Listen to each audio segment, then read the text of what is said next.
I'm not gonna talk about it. It's not just my theories that are getting all this hate, it's all theories. I'm not gonna talk about it. Such as, Cassie Dad is Bonnie Bro. It is the dumbest thing I've ever heard, says one commenter. Great. I mean, I also said that Deadpool is Ernest Hemingway. I'd say that one was dumber, but sure, go for it. Maybe you missed that one. I'm not gonna talk about it. I would love you internet critics to join us. That would be awesome. We are an open-minded community. We are welcoming. We embrace you with open arms in the most fan-friendly way possible, but not in a way that's going to get us canceled.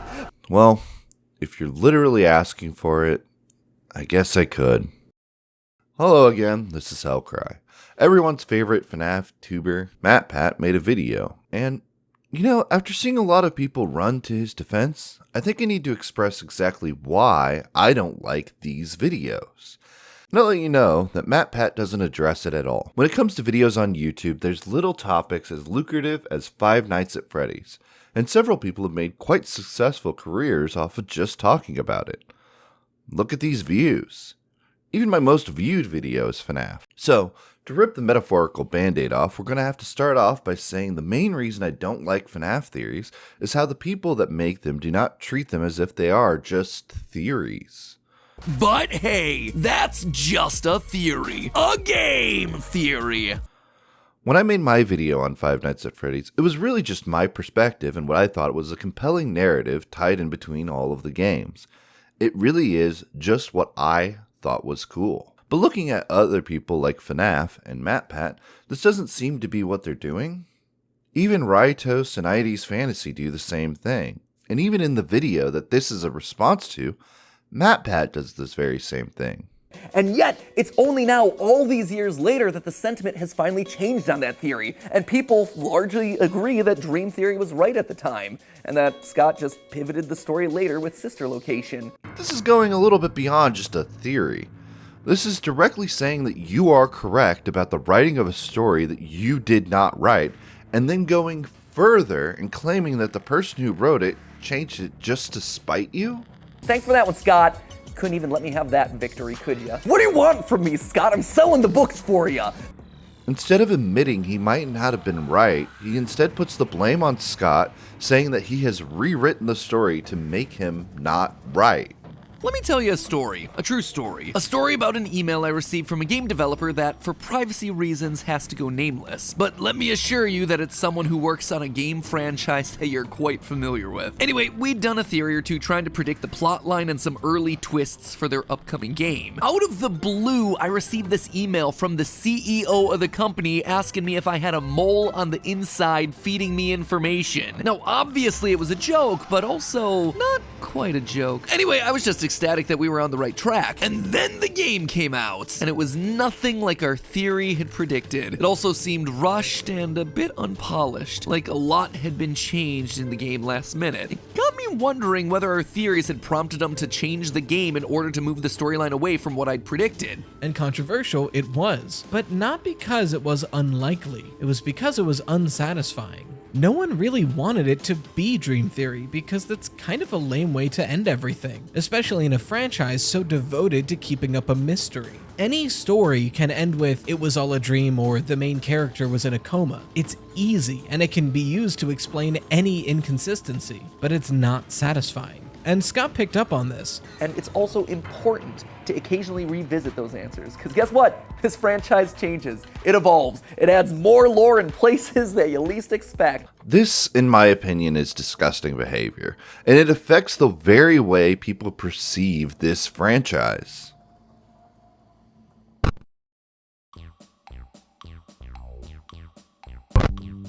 What are some plot holes in Five Nights at Freddy's? There are no holes in the plot, only holes in your understanding. Now, we all know that the story and timeline of Five Nights at Freddy's is a complete and utter clusterfuck. But let's talk about why. Lucky for you, I made a list! Meaning we still don't have an answer for why the toy Chica is missing her beak in the FNAF 4 minigame. The only loose connection we can make is to Toy Chica's missing beak back in FNAF 2. Hey, Editing Hellcry here. I just wanted to interject real quick, because I don't understand why this Toy Chica thing is still a mystery. It's obvious that the girl in that scene who is playing with their Toy Chica doll and takes off her beak is the one possessing Toy Chica. Like, that just adds up. And because this takes place before those string of murders, it just works.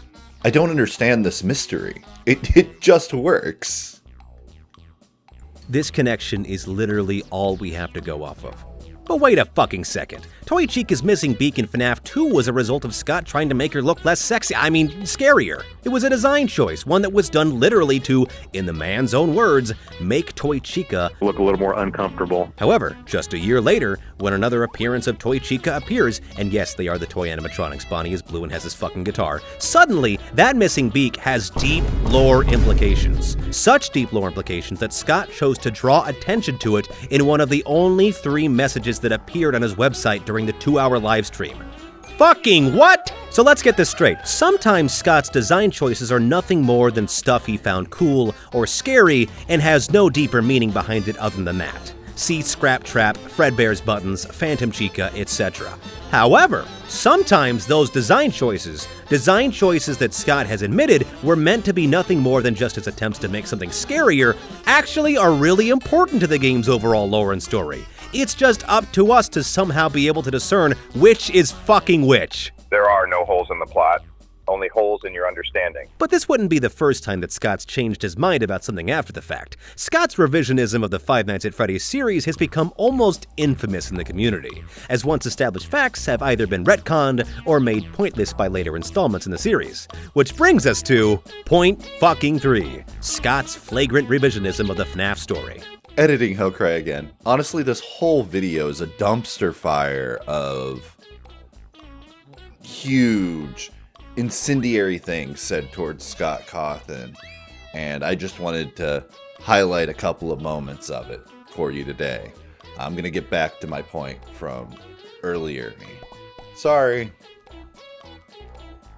But at this rate, if we don't actually stop to take the time and address it, I worry that it could actually end up harming this community and the whole FNAF franchise as a whole.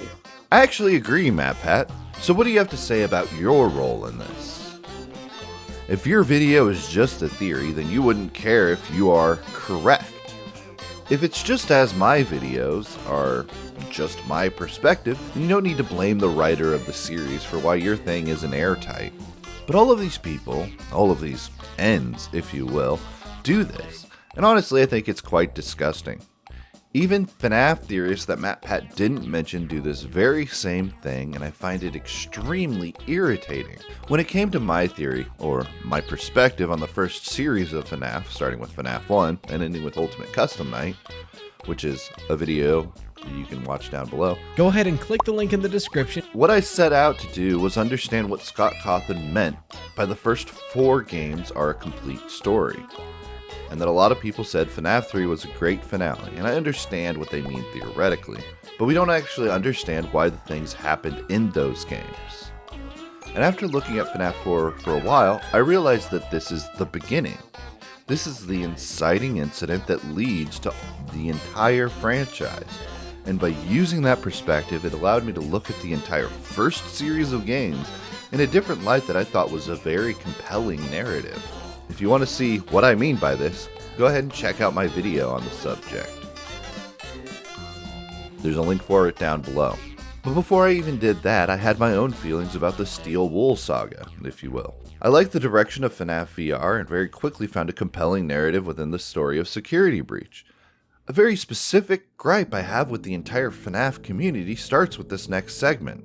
Another one of those stories, this time GGY. Having known the oddity of Gregory's actions, and then on top of that being aware of the existence of the CDs when I first played Security Breach for the first time, I was thinking back to the game that released before it. The game that has direct references to Security Breach and even AR. The clear-cut path of starting the next segment of the franchise starts with FNAF VR. And in VR, you see a person being brainwashed by Glitch Trap. And I thought that that was a compelling narrative. It was interesting. It was cool. Putting 2 and 2 together, that well, if one of these person is Vanessa, who we clearly see is influenced by Glitchtrap, who could the other person be? That they would have to also be influenced by Glitchtrap. Gregory is very weird about how he acts throughout the game. How does he effortlessly hack into Freddy? Why is he so aggressive? Why is he so distrusting of Vanessa? Vanessa doesn't appear to be aware of Vanny, so I'm wondering, what if it's something similar with Gregory? What if he was possessed by Glitchtrap as well? And this is what my first FNAF theory video was about. And I point out how in the marketing, it feels as though it even visually parallels this, something that Matpat usually loves pointing out, but failed to do so here. But exactly, and I think it's frustrating for me because people could say, oh yeah, you could have easily figured out Gregory's patient 46, but I think the people who figured out Gregory was patient 46 when Security Breach came out, it was basically just guessing because there were so many. It was. Jonathan, buddy, what is your content? I'm sorry, did you actually write the story of FNAF? Do you have some kind of insider knowledge? Do you talk to Scott directly and confirm your theories before you post them? Because if none of those things are true, literally all you're doing is guessing. You're taking educated guesses, just as I did with my theory on Gregory being patient 46. So what's up with this defending of your ego? Because you didn't get it right and other people did, that they are now just guessing. In your defense, I don't think anybody made a compelling argument as I did from the videos I watched. But I still find it really rude and offensive to call these theories that aren't yours or your friends' guesses. And why is this relevant? Well, this is because this is something Matpat does in this video as well. So let's look at Matpat's evidence as to why GregBot cannot be overlooked. Otherwise, I am ignoring evidence. And while it doesn't ever explicitly say that Gregory is a robot, it does write him with some very oddly robotic characteristics. Quote from here, Greg returned the wave. He smiled. Then he cocked his head and studied Tony for several seconds. What's really odd about this is Matpat is using it as proof of him being robotic, and the animation they make is to support this. However, what's super odd about it is he mentions Gregory calls himself Dr. Rabbit, just as Vanessa, when she's possessed, calls herself Vanny. And the animation they give us in the description from the book is a lot like what happens when we see Glitchtrap in FNAF VR. To me, it seems as clear as day that this is the connection that Scott is making, has been making for the past 2 years. However, it's been utterly ignored in favor of propagating Matt's own theories, because he's definitely right about this. And that sort of AI connection actually returns when we go back to Security Breach. Here, I'd like to direct your attention to the wall code from the secret sister location room found near the end of that game. Very quickly, the FNAF community figured out that this chunk of wall code right there read as follows: dodge, duck, flash, shoot, crawl, run, crush the vile band. Who is the only character to do all of those actions? It's Gregory. Which again is an odd thing to point out as specific evidence against anything but Gregory being a robot. Because if he was brainwashed, like I'm suggesting, like the previous game suggested, this makes perfect sense. That these are subconsciously influenced into him to make him do these things when we have control of him. And before we move on again, I'm going to take a moment to look at Matpat's GregBot evidence board. But for the people over on Reddit and Twitter who accuse me and all the other theorists of ignoring important information for the sake of forwarding our own version of a narrative just because we don't care about this franchise, ask yourself honestly, who's really the closed-minded ones here? We're the ones pointing out this information. We're the ones who are trying to solve what all this means. To ignore it, that actually feels disrespectful to the franchise. Because he says that this has information you cannot deny, that this is stuff you need to address in order to disprove GregBot, I'm going to give a reasonable explanation for every single one of these that is not GregBot.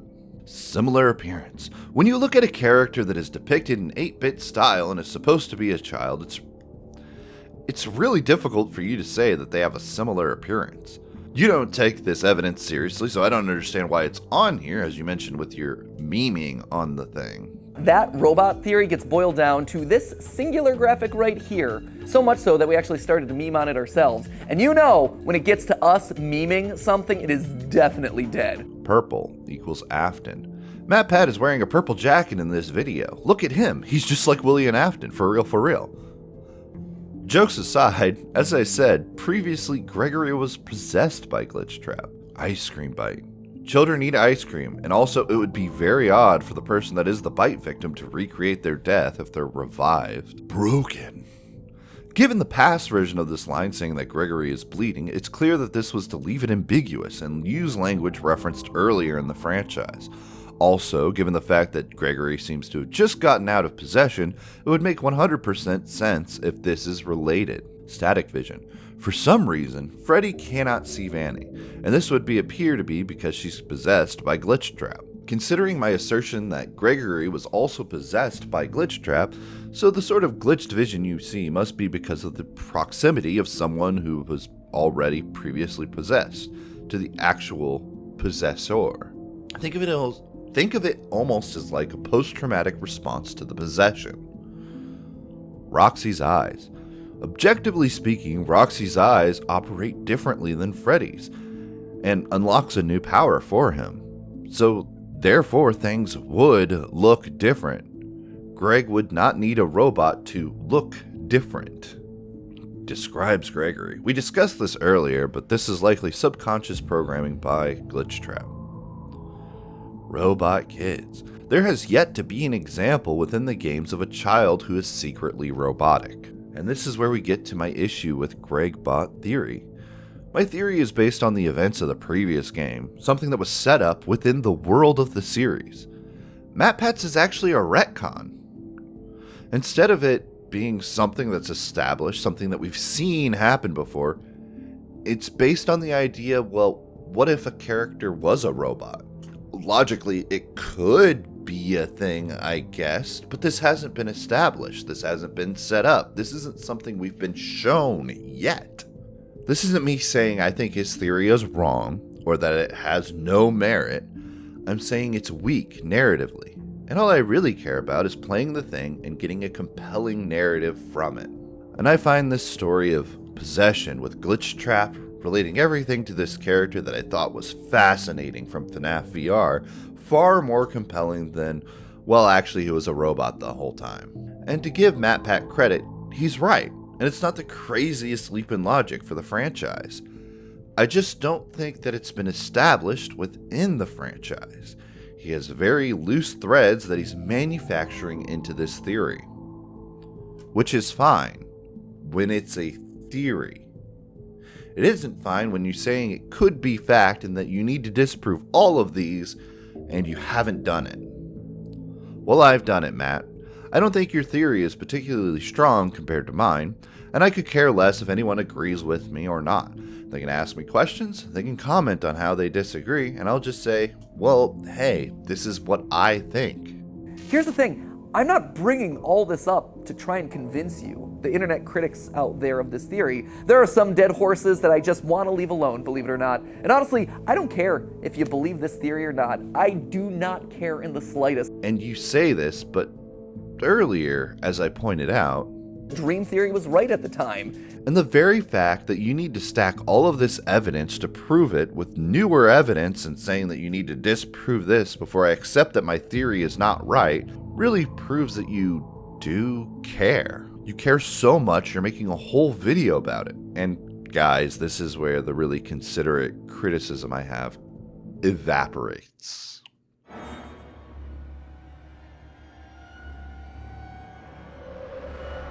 A few weeks ago, I asked a bunch of you online to take the Myers-Briggs personality test. Now, this is a really fun assessment that breaks you down into one of 16 different personality types based on letters. Are you an E, an extrovert who likes just being out with people? Or are you an I, introvert, who likes your quiet alone time? Are you a structured and organized J for judging? Or are you a go with the flow for perceiving P? Do you prefer logic and thinking, T? Or do you like to go with your gut and your feelings, F? But for this particular debate, I actually wanted to focus on two letters, S and N. For those of you that don't know, Myers-Briggs is a personality quiz, like some of those funny Who Would You Date in Chainsaw Man quizzes that you may have taken before.